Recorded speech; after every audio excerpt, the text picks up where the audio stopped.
The greatest poverty in this world is lack of love. There is a world of silence. If you can enter it, you can enjoy it.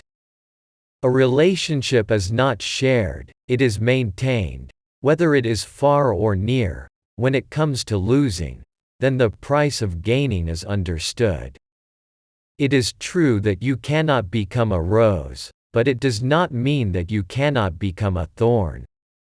Each of us is trying to impress upon the other that you are superior in intelligence and more knowledgeable, and you are just like that and you have no status. In life, no happiness, no relationship, no passion is permanent. They have their feet, seeing our behavior and dreams. Sometimes they run away and come closer, and sometimes they slowly go away.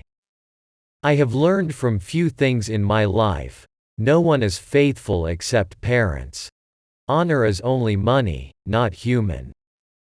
Only those who live in our hearts will survive among us, and only those who live in our hearts.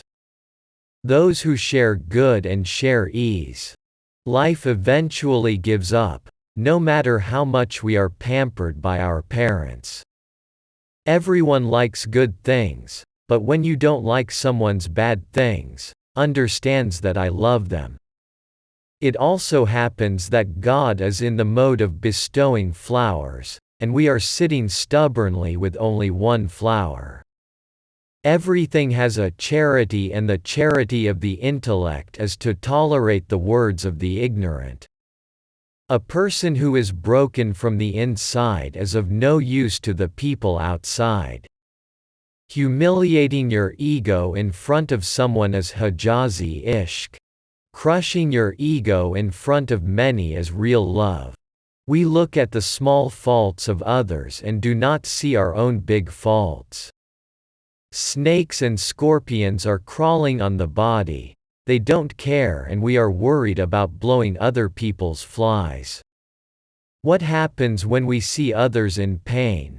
Otherwise, even animals feel their own pain. When it rains, there is an empty pit. The rains automatically fall off with mercy, and the thick, tall mounds remain dry as they are. Keep yourself empty, because an empty cradle is filled. It is a great misfortune with us that we get time to go to the markets, get time to have fun, get time to talk with friends, but no time to sit with ourselves, to look inside ourselves.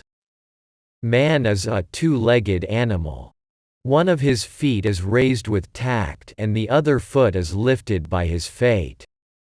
There are many kinds of burdens on man. The biggest burden on us is arrogance, and we make decisions without knowing who is great and who is small in the eyes of God. They keep doing it themselves. When a man's love remains unfulfilled, he leaves the river and becomes thirsty for the sea. He turns away from the small path and becomes a great traveler. Then, his demand, his preferences change.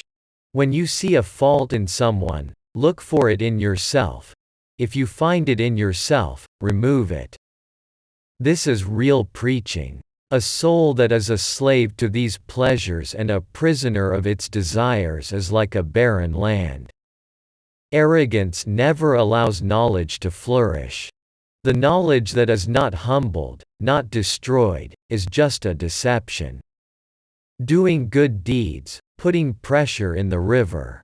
Whenever the storm of life comes, these virtues will be the boat. Love will surely produce knowledge and sadness.